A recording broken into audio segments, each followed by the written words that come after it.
3 times world champion town crier, Mr. Chris Wyman, to bring us greetings. Chris has done 3 or 4 welcomes already today, and we're pleased to have a world champion, Chris Wyman.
Now it's my privilege to welcome 3 friends and colleagues, Roy B. Conacher,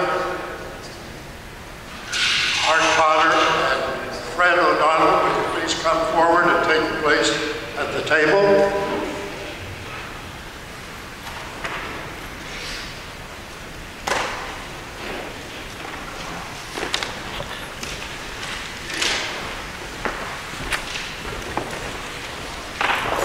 Will we put Fred between the twin towers here?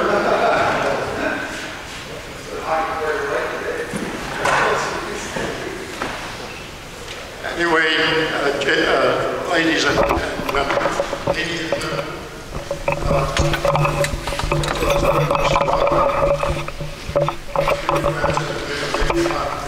to sports. Very close, sure. And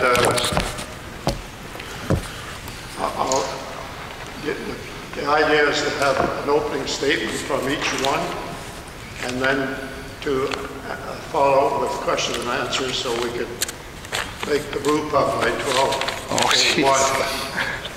And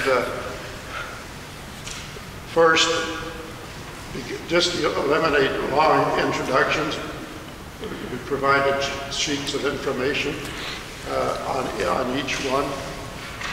First, Roy Conacher, Roy Benjamin Conacher, right, who made a choice from Toronto, where the name Conacher was a household name, and built his own name in his own right in Kingston, with contributions at every level of society. Roy. I'll introduce the other two so that we can go in to take turns. So, and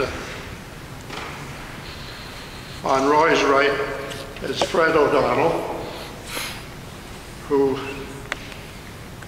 is a Gananoquian, but born in Kingston, where I lived for 12 years.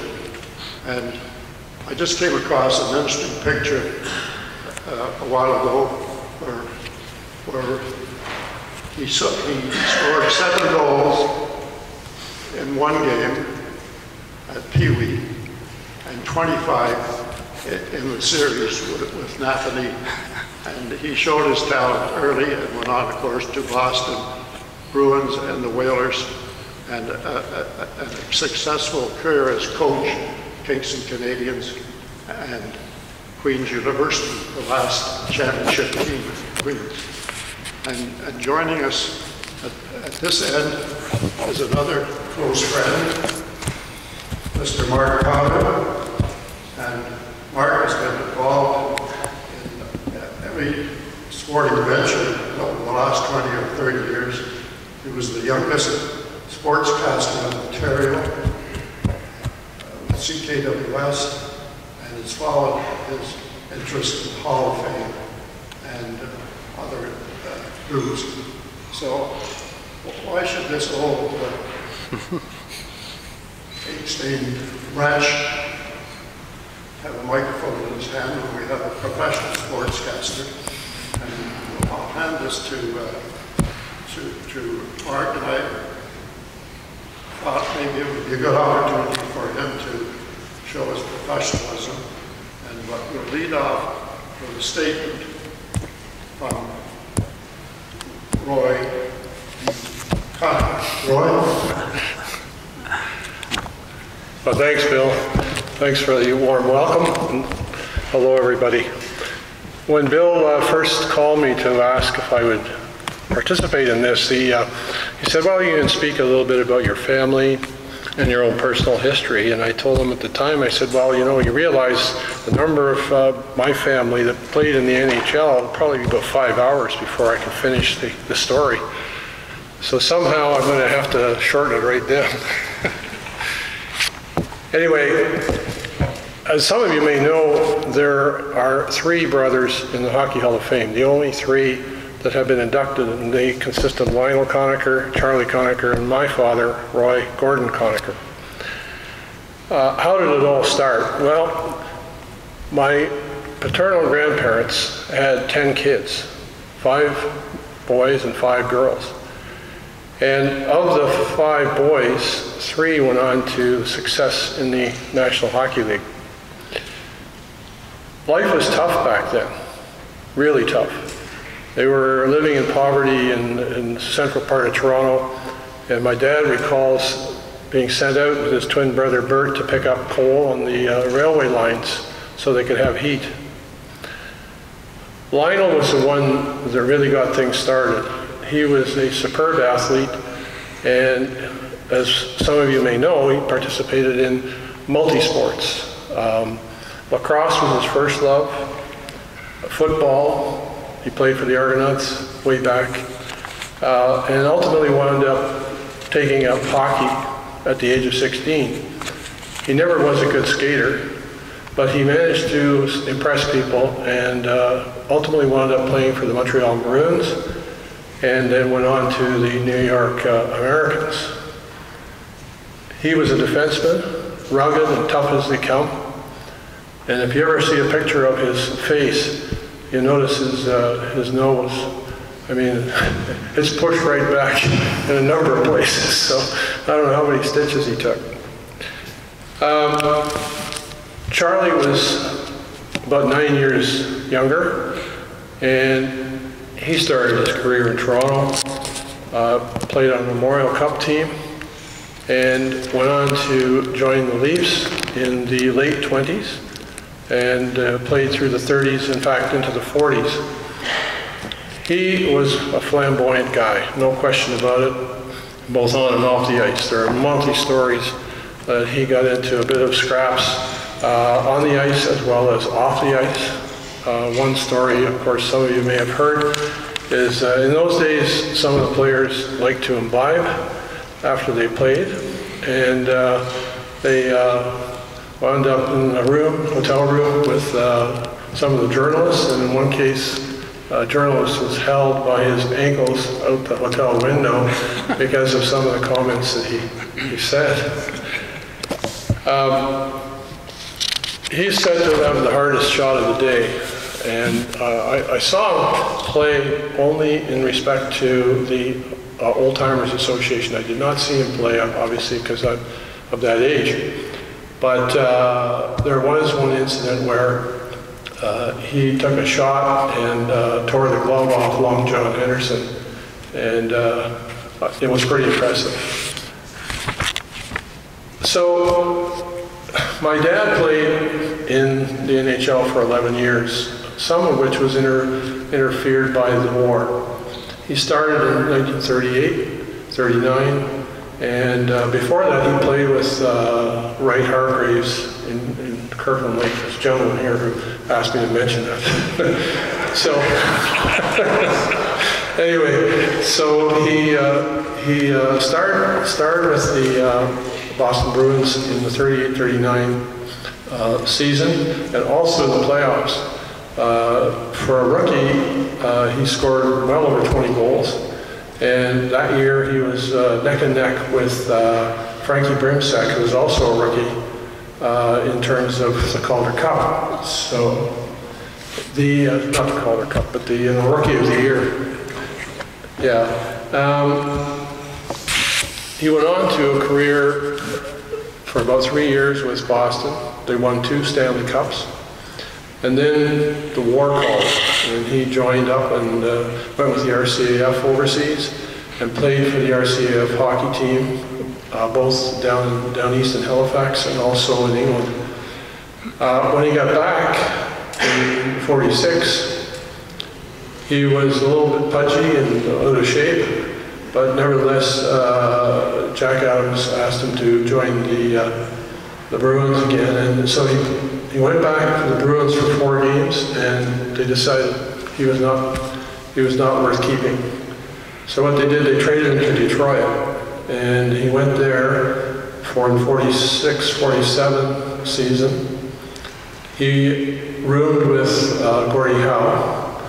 In fact, that was his rookie year.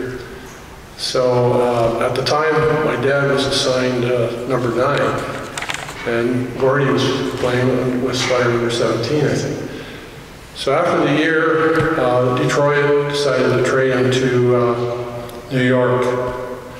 He refused to go, and he was going to hold out and ultimately retire. Then Chicago picked up his rights, and he did decide to go to Chicago and finish his career there for 4 or 5 years. In fact, those are the best years of his career because he led the league in goals and points in the 48-49 series. I recall my dad coming into Toronto Maple Leaf Gardens. I was about 6 or 7 years old at the time. My Uncle Charlie had seats right down near the southwest corner on the boards. And that's when I started to realize how special and how famous my dad was, because he would come over during the skating, the warm-up, and he'd talk to me there, and of course I could hear all the kids behind me, oohing and awing kind of thing. It really made me proud of him. And after the game, he would invite me to the dressing room, and I'd go in and just be in awe of the players. Fellas like Doug Bentley and some of the other well-known Hawks at the time. The hockey got to him, I would say, in the 1950 season. He was pretty tired by then, and also he really didn't like the game, quite frankly, at that point. And so what he did, though, was stay in until such time as he scored one more goal than his older brother Charlie. Charlie had scored 225 goals and my dad quit at 226. So after hockey, he went and managed a hotel that was owned by my Uncle Charlie and carried on in that capacity until he retired. There are a number of other members of the hockey Conacher clan, and I'll just mention them very quickly. A cousin of mine, Murray Henderson, played for the Boston Bruins for about 7 years, and he was a kind of quiet, stay-at-home defenseman, journeyman hockey player. Ultimately wound up finishing his career in Hershey and in fact coached Don Cherry during those last couple of years, 54, 55. Then there's Peter Conacher, who was Charlie's oldest son. Peter played for the Chicago Blackhawks and then the New York Rangers. He finished with Toronto in the 57-58 season, and again, a quiet, hard-working winger, very nice guy, but very shy. Brian Conacher, of course, a lot of you may know a little better. Brian was a member of the Canadian national team under Father Bauer. He participated in the Olympics. In the 65 to 67 time frame, he was a member of the Toronto Maple Leafs. In fact, he was one of the Leaf players last time they won the Stanley Cup, which is the last time. He went on to a broadcasting career. Some of you may have seen him on TV doing the color commentary on some of the Olympic Games. And he's written a number of books. What are my recollections? I hope I'm not taking up too much time here, but as I said, when we lived in Chicago, I'll just have one little interesting incident that happened. I was assigned to a school in the inner part of Chicago. It was kind of rough, and first day there I got into a real Donnybrook. And I went home and told my dad about it, and he said, okay, we'll be there tomorrow. Okay, so they show up, he and his twin brother, at recess, make sure I'm okay. And lo and behold, about 10 minutes later, the police show up, and they arrest him for loitering. So, at least it was, I knew he was supporting me. I have the recollections of going to my grandparents' house in Toronto and seeing all these well-known hockey players from all the teams that my uncles played with. They would just show up and have dinner, sit around and talk about hockey, talk about all sorts of life experiences. You know, people like King Clancy, Roy Waters, and a lot of other players. Lionel's death in 1954 was a real tragedy to the family because he was considered the leader, and my grandmother never recovered. She died about 6 months later. As I said, I've seen Charlie and Lionel only in the context of playing old-timers. I was at family gatherings and so forth. It was very exciting. The family has done astounding things. I myself recognized early on that I didn't have the skills to play in the NHL, and I didn't want to be riding the buses in some league somewhere. So I concentrated on my academic career. I did play and coached under Herb Carnegie in North York. He ran an operation called Future Aces Hockey School. And I spent about 4 years with him, learning some of the really good rules of life. I went on to play in the MTHL for a few years, nothing spectacular, and then I played at York University as well for 3 years and went to law school. I moved to Kingston in 1973 and was asked to be involved in the Rotary Kiwanis Minor Hockey Association. I did join and did a bit of coaching, and then I ultimately wound up becoming president of that league. After I got out of hockey, I was asked by the mayor of the city to undertake an investigation regarding the International Hockey Hall of Fame Museum here in Kingston. We took about a year and a half, 2 years to do that investigation. We ultimately wound up having communications with the International Ice Hockey Federation and also the National Hockey League, and wound up getting agreements with those organizations to help this particular hall here. Unfortunately, the IHF decided after a couple of years that they would form a closer association with the National Hockey League Hall of Fame in Toronto. But I think, I'm not sure, Mark, whether we still have some of the material from the IHF here, but the other agreement was with the NHL, and they agreed to help by bringing exhibits down here and so forth. I'm not so sure where that stands. Mark, again, can probably tell you a little bit more about that. So that's basically it.